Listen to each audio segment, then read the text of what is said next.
Hola, soy Sigrid González. Hola, soy Jonathan Caro.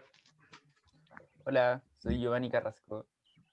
Hola, por último soy Joaquín Ulloa. Profe, espero que disfrute de nuestro lindo trabajo, tal como nosotros disfrutamos haciéndolo. Un instrumento derivado es un documento cuyo valor proviene de algún activo subyacente, llámese mercancía básica, acciones, índice de accionarios, tasa de interés, divisas, entre otros. En nuestro caso, el activo subyacente es una divisa y su valor es el tipo de cambio spot. El valor de los contratos derivados en divisas también depende de la tasa de interés en dos monedas. Si bien los derivados se forman con fines de cobertura para grandes riesgos a los que están expuestos los inversores en la operación del mercado, progresivamente se han convertido en objeto de operaciones de especulación. Es por esto que los derivados podemos clasificarlos en dos partes. Uno, derivados con fines de cobertura, y son utilizados para cubrir los riesgos asociados a las operaciones que realicen en el mercado.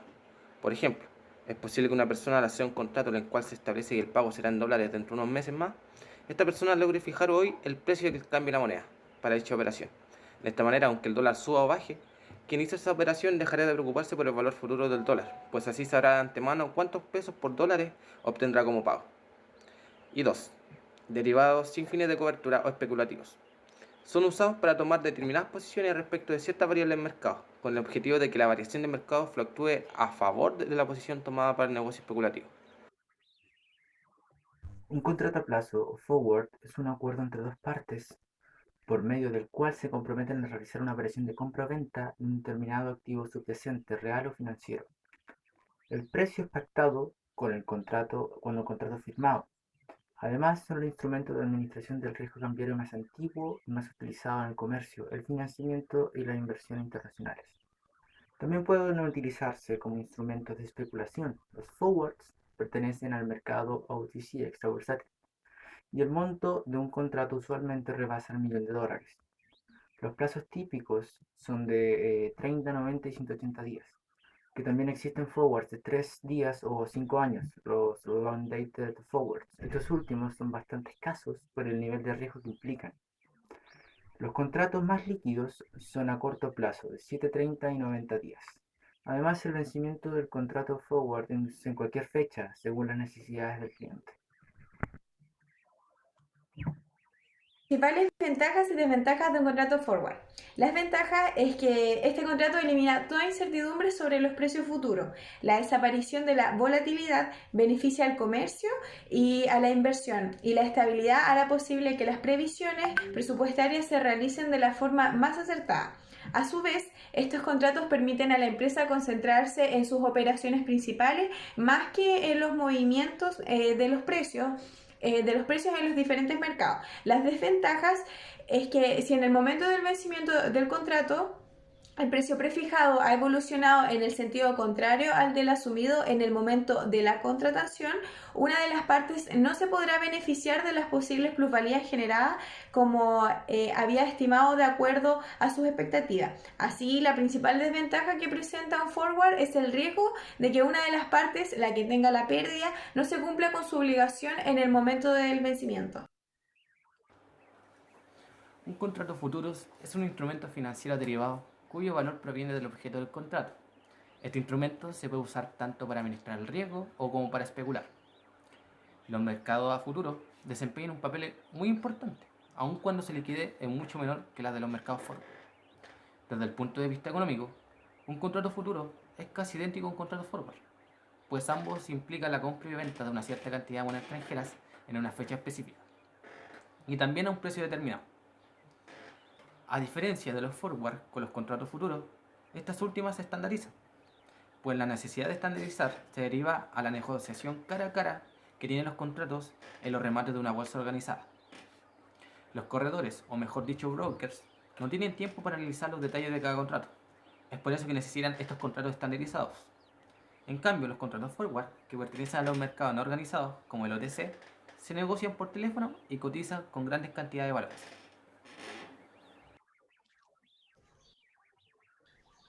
¿Cuáles son las principales funciones del mercado de futuros de divisas?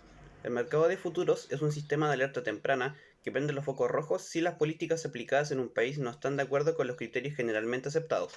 Si el dólar sube, esto indica que los mercados financieros no aprueban lo que sucede e indirectamente obligan al gobierno a tomar medidas correctivas. Muchos analistas sostienen que de haber existido el mercado de futuros del peso en 1994, no se habrían acumulado tantos errores de política que llevaron a la crisis del año siguiente.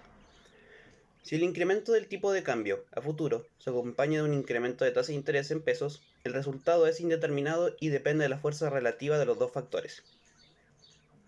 Las principales funciones del mercado de futuros de divisas incluyen: primero, la reasignación del riesgo de cambiario entre administradores de riesgo y especuladores. Segundo, descubrimiento del precio, o lo que es el pronóstico del tipo de cambio futuro. Tercero, la reducción de la variabilidad de los tipos de cambio spot. Cuarto, la competencia con los mercados de forwards y de opciones. Resumiendo, los contratos a futuro son muy riesgosos por su propia naturaleza.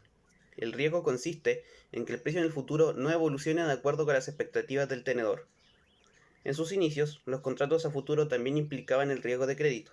Por eso, desde hace varias décadas se estableció y se fue perfeccionando un complejo sistema que prácticamente lo elimina: la cámara de compensación o clearing house, que garantiza el cumplimiento de la contraparte en cada contrato. Todo este contenido lo podemos encontrar en el texto de Finanzas Internacionales de Kosikowski. El mercado global de divisas es el mercado financiero más grande y más líquido del mundo. También se le conoce como mercado cambiario, forex o simplemente FX. Una divisa es la moneda de otro país libremente convertible en el mercado cambiario. Por ejemplo, desde el punto de vista mexicano, el dólar estadounidense es una divisa. Sin embargo, y en cambio, el peso cubano no lo es, porque aun cuando se trata de una moneda de otro país, no es libremente convertible. El mercado de divisas es el marco organizacional dentro del que los bancos, las empresas y los individuos compran y venden monedas extranjeras. En otras palabras, es el conjunto de mecanismos que facilitan la conversión de monedas. Spot es el mercado al contado, donde cualquier activo se compara o vende con entrega inmediata, o mejor dicho, en un lapso corto de tiempo, y al precio actual del mercado. Según Kosikowski, establece que el mercado al contado o spot tiene tres niveles. El primero sería como el mercado de menudeo, el cual es manejado por las ventanillas bancarias y las casas de cambio. Se usa para transacciones con montos pequeños. Después está el mercado al mayoreo, donde se realizan transacciones en cantidades mayores a $1.000 y se da principalmente para compra y venta de documentos en diferentes monedas y giros telegráficos. Y por último está el mercado interbancario, donde el monto de una transacción rebasa el $1.000.000 y también se da el intercambio de depósitos bancarios vía electrónica en diferentes divisas, y además la entrega efectiva se da en un margen de 24 a 48 horas. Y se dice que este mercado es efectivo, es eficiente de forma operativa y económica. El mercado primario es aquel en que las empresas y bancos necesitan adquirir financiación rápida, emitiendo valores de deuda, como los bonos, o a través de valores de riesgo, pues son las acciones. En el primer caso, se adquiere dinero prestado con la obligación de reintegrarlo en el tiempo predefinido y a través del pago de un interés. Y en el segundo, se vende un fragmento de la propiedad de la empresa, con la que ésta adquiere solvencia, a cambio de ser parte de las ganancias anuales, o rentabilidad. Suele llamarse también esta última como el mercado de nuevas emisiones. Dentro del mercado primario, todos los instrumentos tienen un valor de primera emisión. Este solo se puede definir en el momento de emitir los documentos y su precio no puede ser alterado por decisiones de la empresa. Son los intermediarios como financieros, como la corredores de bolsa, bancos u otras instituciones financieras, los encargados de colocar tales valores, informando y aconsejando al público, en este caso el accionista, sobre los mismos. Dicho intermediario garantizan que la empresa emisora y la colocación de esos títulos cobran una determinada comisión por su servicio. También se habla de un mercado primario cuando se colocan obligaciones gubernamentales y cuando se venden al público por primera vez ciertos bienes de uso corriente. Por lo general, el mercado primario trabaja a largo plazo y moviliza importantes sumas de capital. Cuando las emisiones son menores, pueden existir formas más directas de colocación, a veces sin intermediación alguna, y esta se habla de situaciones concretas de colocaciones o emisiones privadas.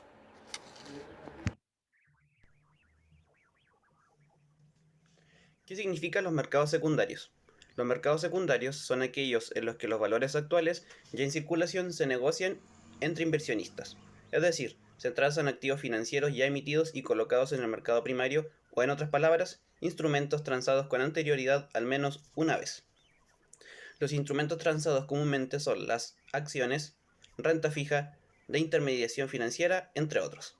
Por ejemplo, si un inversionista decidiera comprar 1000 acciones de AT&T, la operación se efectuaría en un mercado secundario. La Bolsa de Valores de Nueva York pertenece a esta categoría, pues maneja las acciones en circulación, no las recién emitidas. También hay mercados secundarios de bonos, hipotecas y otros activos financieros. La empresa cuyas acciones no se negocian no participan en este tipo de transacciones, de modo que tampoco recibe fondos de ellas. Esta definición la encontraremos en Finanzas Corporativas de Michael Earhart y Eugene Brigham. Según el texto de Kosikowski, en el mercado secundario los inversionistas venden acciones sin que el emisor reciba fondos adicionales. El mercado secundario proporciona liquidez y evaluación constante de las acciones. Si no fuera por la posibilidad de vender las acciones en el mercado secundario, pocos inversionistas las comprarían en el mercado primario. Mientras más líquida es una acción, más fácilmente se vende. Al comprar y vender las acciones en el mercado secundario, los inversionistas, dealers y especuladores toman en cuenta toda la información disponible. Los que compran piensan que el valor de la acción puede subir y los que venden apuestan el resultado opuesto. El precio del equilibrio iguala a la oferta con la demanda e incorpora toda la información acerca del futuro de una empresa que posee los participantes del mercado.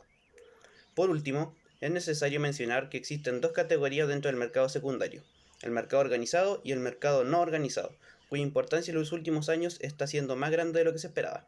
Todo esto lo mencionaremos en las preguntas de más adelante. Todos los mercados financieros se dividen en dos segmentos: mercados organizados bursátiles y mercados sobre el mostrador o extrabursátiles. Este último segmento se conoce por sus siglas en inglés como OTC, Over the Counter. En los mercados organizados los contratos son estándar y la casa de compensación de la bolsa garantiza su integridad. En cambio, en los mercados OTC, los contratos están hechos a la medida de acuerdo con las necesidades del cliente y las salvaguardias que aseguran su cumplimiento dependen de la relación entre las partes contratantes. Los forwards y los swaps pertenecen al segmento OTC del mercado. Los contratos a futuros representan el segmento bursátil.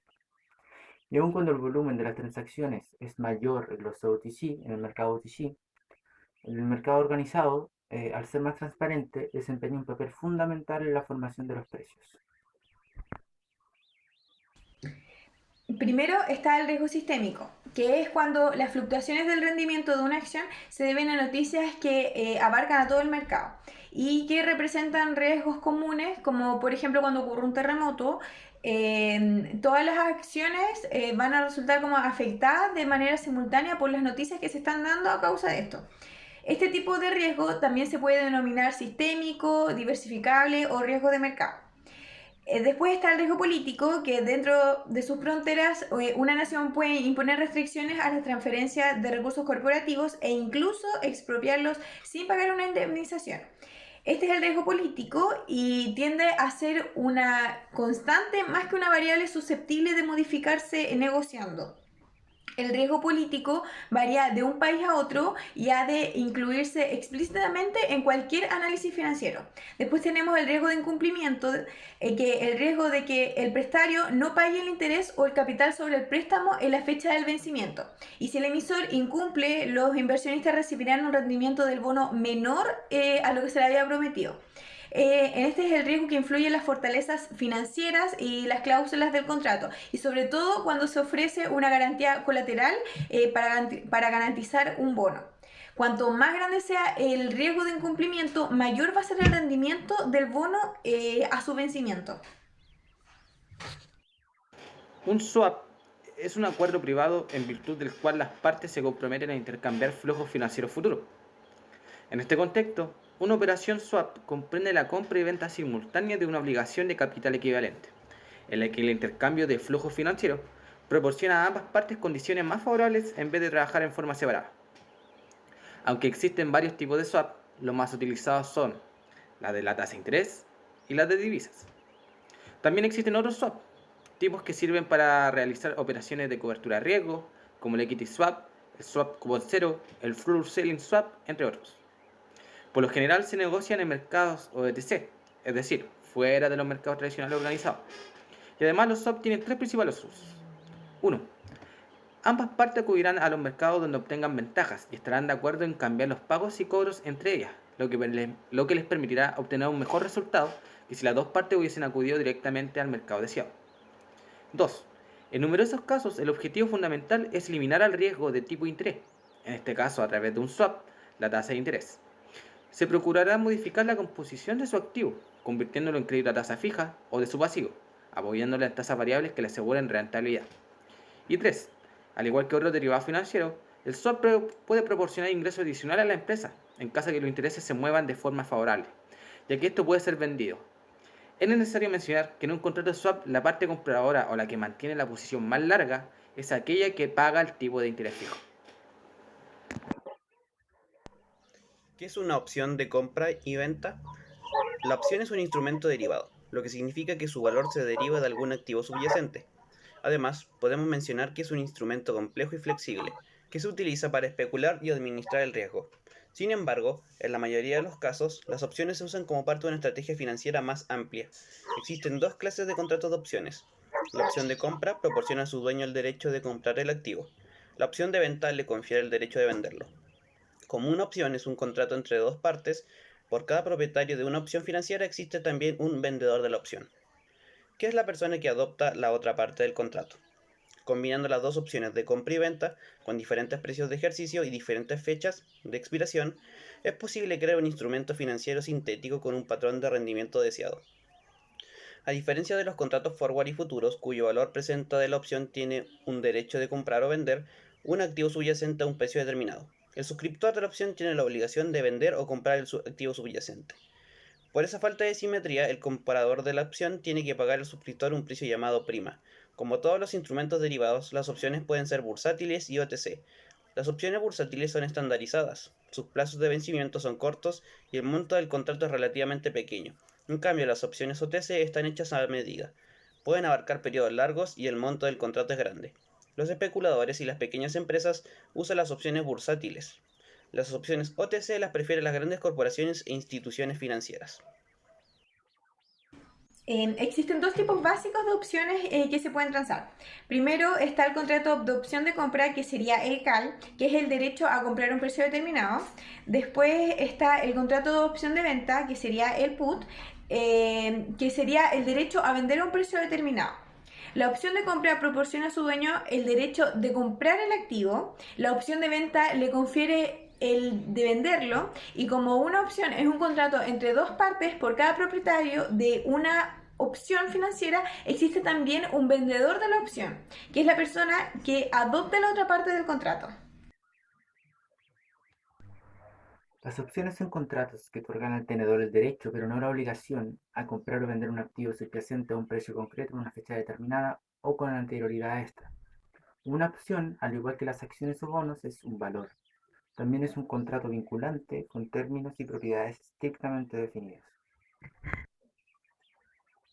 Son 6 factores que determinan la prima que hay que pagar por una opción: el precio del activo subyacente, el precio del ejercicio, el plazo de vencimiento, la volatilidad del precio del activo subyacente, el tipo de interés y los dividendos esperados durante la vida de la opción. Una variación en cada uno de estos factores tendrá un impacto específico en la prima.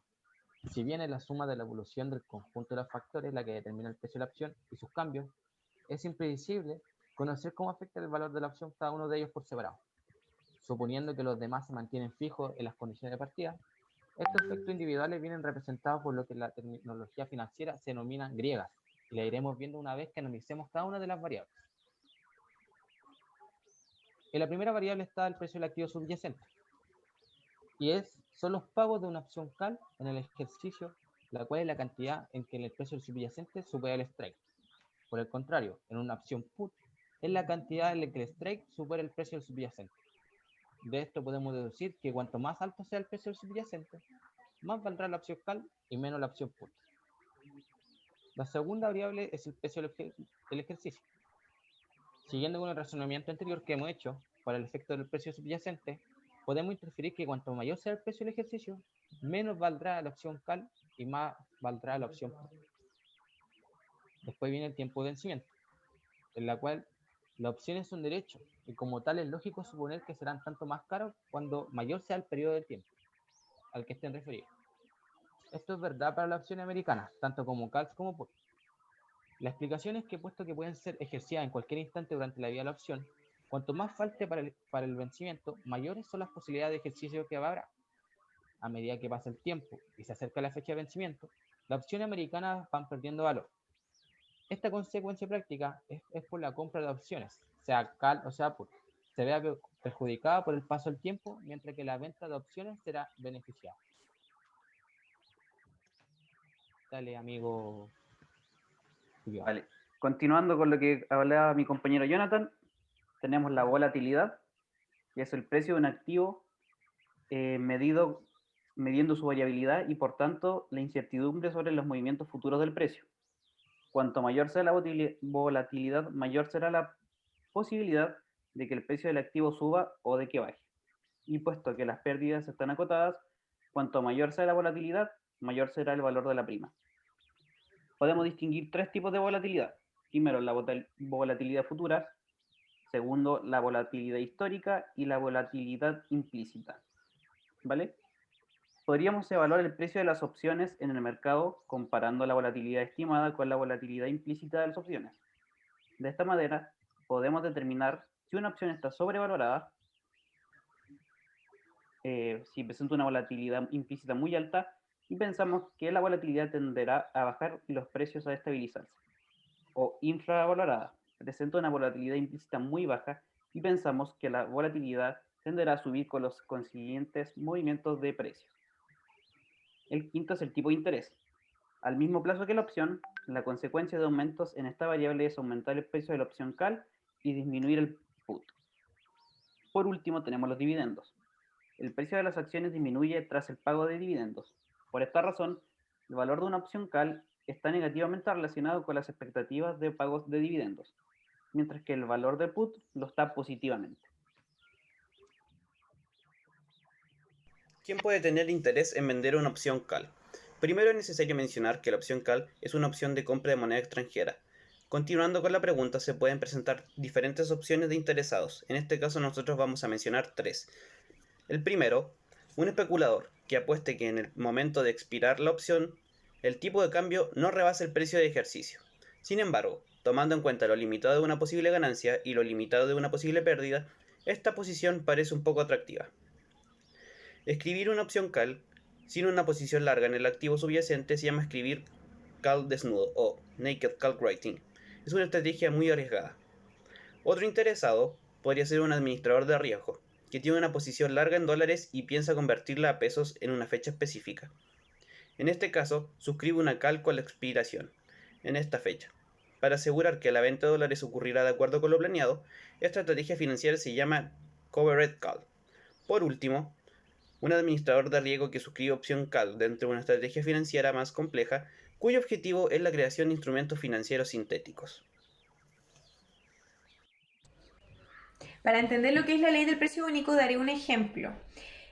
Con el precio del oro. Por ejemplo, en un mercado normal, el precio del oro en cualquier punto del tiempo será el mismo que el de Londres como el de Nueva York. Se aplica la misma lógica siempre que oportunidades de inversión equivalentes se negocian en dos mercados competitivos diferentes. Por ejemplo, si los precios de los dos mercados difieren, los inversionistas se beneficiarán comprando en donde obviamente es más barato y vendiendo en donde es más caro. Al hacer esto van a igualar los precios y como resultado los precios no serán distintos, no durarán mucho tiempo y a esto se le va a conocer como la ley del precio único, que es decir, que si se negocian de manera simultánea oportunidades equivalentes de inversión en mercados competitivos distintos, entonces lo harán al mismo precio en ambos mercados. Una consecuencia útil de la ley del precio único es que al evaluar costos y beneficios para calcular el valor presente neto, será posible utilizar cualquier precio competitivo como para tener un valor efectivo sin tener que revisar el precio en todos los mercados posibles. El arbitraje es la práctica de comprar y vender bienes equivalentes en mercados distintos para sacar ventaja de una diferencia de precios. De manera general, la expresión oportunidad de arbitraje hace referencia a cualquier situación en la que es posible obtener una utilidad sin correr riesgos o hacer una inversión. Debido a que una oportunidad de arbitraje tiene BPN positivo, esto quiere decir que si es positivo significará que el valor de la firma tendrá un incremento equivalente al monto del valor presente neto. Siempre que aparece alguna en los mercados financieros de estas, los inversionistas corren para aprovecharla. Aquellos inversionistas que sean los primeros en detectar una oportunidad de arbitraje y negocien con ella tendrán la oportunidad de aprovecharla. Una vez que efectúan sus transacciones, los precios responderán, lo que ocasiona que la oportunidad de arbitraje desaparezca. Las oportunidades de arbitraje son como el dinero tirado a las calles, es decir, una vez detectadas desaparecerán con mucha rapidez. Es decir, que el estado normal de los negocios en los mercados es que no existan oportunidades de arbitraje. Un mercado competitivo en el que no hay oportunidades de arbitraje recibe el nombre de un mercado normal. ¿Cuáles son las diferencias entre los forwards, futuros, opciones y swaps? Bueno, la diferencia entre estos 4 tipos de contrato es principalmente lo rigurosos que son en cuanto al cumplimiento de las obligaciones que estos mismos comprometen. Por una parte, los contratos forward se pueden considerar los menos estrictos, ya que si una de las partes involucradas en el contrato al finalizar el plazo estipulado puede no querer llevar a cabo la compra-venta del activo subyacente, ya sea por conveniencia o por simple preferencia. Esto no ocurre en los contratos futuros, ya que estos son más estrictos, puesto que existe una garantía de por medio en caso de incumplimiento de estos contratos. Un forward es lo mismo que un futuro, pero se operan y negocian OTC, quiere decir over the counter, es decir, por fuera del mercado. En otras palabras, son contratos hechos a medida, mientras que los futuros están estandarizados.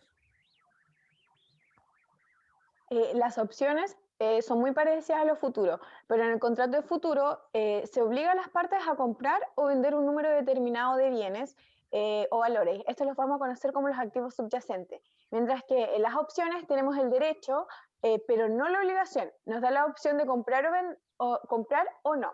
Además, cabe destacar que los contratos de opciones se debe pagar obligatoriamente una prima, la cual no se devuelve a las partes involucradas. La diferencia entre todos los tipos de contratos que se mencionaron anteriormente y los swap es que estos son intercambios de activos subyacentes, pero pueden ser más de uno por contrato. Supongamos que quieres vender 100 toneladas de maíz a un minorista masivo de Estados Unidos en 60 días a $150 por tonelada. Una vez transcurridos esos 60 días, deberá proporcionar 100 toneladas de maíz y el minorista se verá obligado a pagar $15.000, es decir, 100 toneladas por $150 a cambio.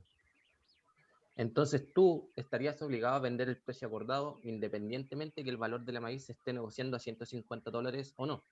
Esto significa que podrías terminar vendiendo a un precio mucho más alto o más bajo que el precio de mercado cuando reciba la entrega. Y si tú o el comprador no deseas intercambiar el maíz en la fecha de vencimiento, se puede optar por pagar en efectivo. En este caso, no se entrega ningún producto físico. La cantidad de la liquidación será la diferencia entre el precio acordado y el precio actual. En cambio, el comprador pagará al vendedor si el precio del activo baja y el vendedor pagará al comprador si el precio del activo sube.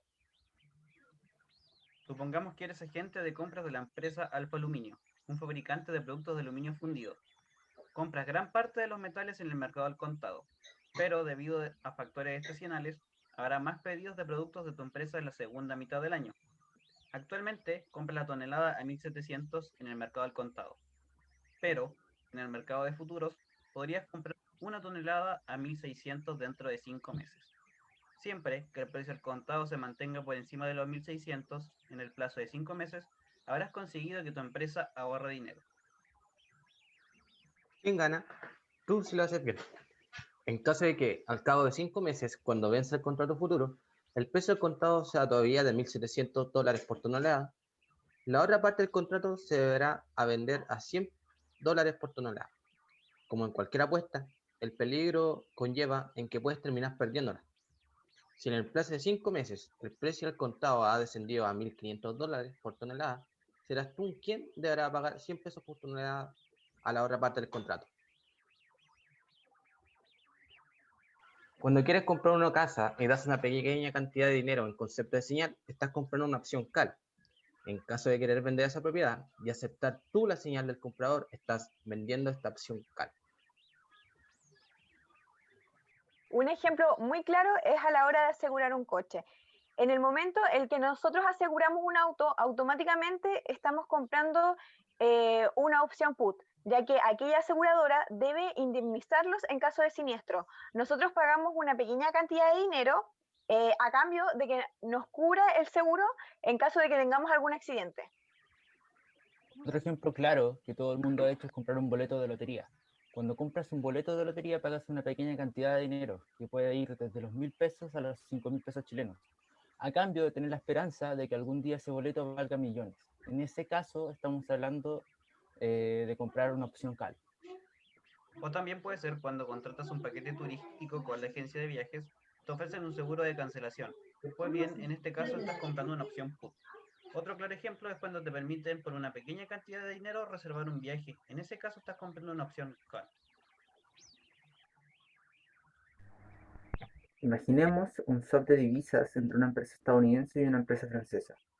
La empresa francesa pide prestados 1.000 millones de dólares y presta 500 millones de euros a la empresa estadounidense con una tasa de cambio de 2 dólares por euro. Durante la duración del contrato, la empresa francesa recibirá de forma regular un pago de intereses en euros de parte de la empresa estadounidense y un precio de base respecto al swap. Ella pagará a la empresa estadounidense en dólares con la tasa de cambio en vigor. Al final del contrato, la empresa francesa entregará un capital de 1.000 millones de dólares a la empresa estadounidense y recibirá de su parte los 500 millones de euros entregados. En el año 2012, en la Bolsa de Comercio de Santiago se generó una iniciativa denominada la Bolsa de los Derivados, ofreciendo a inversionistas la posibilidad de operar en Chile con instrumentos derivados. Teniendo un enfoque principal en inversionistas institucionales e intermediarios. La posibilidad de operar en Chile instrumentos de inversión y cobertura en un mercado abierto y regulado. En un primer lugar, los instrumentos derivados que se transaron de manera formal fueron los índices accionarios, luego se continuó con el futuro de moneda, futuro de instrumentos de renta fija y opciones sobre acciones.